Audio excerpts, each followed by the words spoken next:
Okay, so the NBA title odds, I looked at FanDuel's this morning. Boston's plus 290.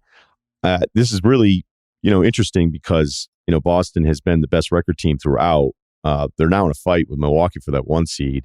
And I think them at plus 290, Milwaukee, the second best odds at plus 430. The part of the statistical stuff last year loved Boston.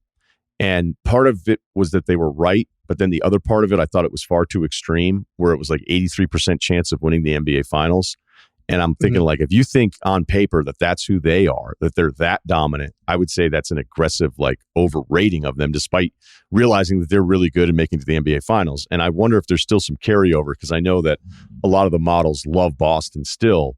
So Boston's plus 290, Milwaukee's plus 430, Phoenix now with Durant jumped up to plus 480. I think at one point it was even plus 450 right after the trade. Denver's plus 750, and the Clippers are actually plus 1,200. Give us a take on what you think about some of the title odds now. Okay, for me, I think you have to hold on Phoenix. You're not buying or selling. If I had to lean towards a certain direction, it'd probably be sell, just because I need to see what Kevin Durant, Chris Paul, and Devin Booker looks like. I mean, obviously, there's probably a non-zero chance that Chris Paul is going to be healthy for this stretch. Yeah. I don't know if Kevin Durant's going to be healthy. And then they also gave up all of their wings. And Jay Crowder, I know he wasn't playing this year. Cam Johnson, Mikal Bridges. I'm just not that high on this Suns team, especially when you look at them, their profile. And I said this last year, and I actually picked the Mavericks in that series against the Suns. The Suns, they're susceptible against teams who can bomb the three because they're a perimeter-oriented team, but they take mostly mid-range jumpers. And now you add somebody else who's going to take even more mid-range jumpers. So I know they got Terrence Ross and everything like that, but I'm just not that high on the Suns team. I think the Nuggets are the team who, at plus 750, I think they're priced way too low for how good they are offensively. And Jokic has just been absolutely dominant. And outside, when you look at the fact that Jamal Murray's been banged up and Michael Porter's been banged up. Now he has reinforcements this year. He has them back. And, even that year where they lost in the bubble, Anthony Davis was just hitting everything. He made every mid-range jumper. So I like the Nuggets at plus 750. I think that's priced way too high. Another one that I gave out at the start of the year was the Clippers. I was really, really high on the Clippers, and they kind of disappointed me for most of the year.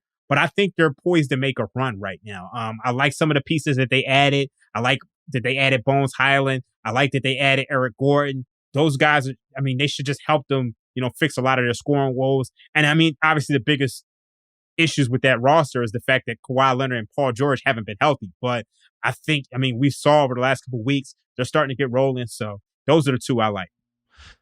Yeah, look, Kawhi didn't make a shot until late in last night's win against Phoenix, but they were the better basketball team last night. And then Kawhi, once he needed to turn it on down the stretch, was great. George looks really good. The closing group, it'll be interesting to see what they do. They stayed big. They stayed big with the Plumlee sub for Zubats, and they closed with Eric Gordon. So I would suggest that there's probably a bunch of people that work for the Denver Nuggets that are ripping their hair out hearing about misunderstood Bones Highland.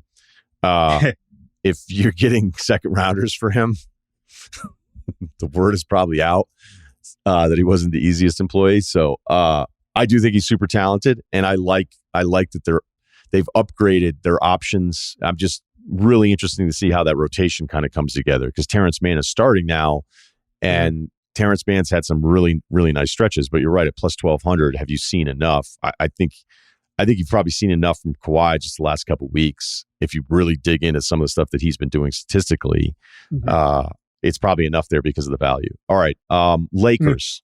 One thing before we go to the Lakers, the one thing I will say, and I want to say this because I'm on your podcast, I hate the Memphis Grizzlies.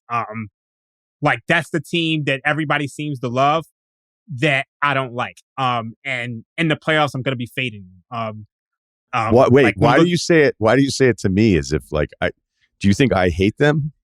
No, I have to say it to you because we're talking title odds, and this is like a perfect opportunity to let everybody know how I feel about this team. Okay. This is a team which is like 25th in half-court offense. They can't score in the half-court. This is a regular season team, and they win mostly by playing defense, getting out in transition. When they're at home, they kind of overwhelm the crowd, and then they get a ton of offensive rebounds. So if you're winning based on offensive rebounds and transition, when the game slows up in the playoffs, they're gonna struggle. So they're the 2 seed in the West, but the most fraudulent 2 seed in the West. So I want to let everybody know that. Okay, yeah. Actually, when I look at the odds there too, where are they right now?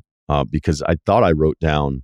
Did I write down select teams or did I write that down in order? I forget. They're right behind the Dallas Mavericks at 17-1. Yeah. Okay. All right. So I did write this down as a top 5. So man, not only do you hate them, Vegas hates them as well.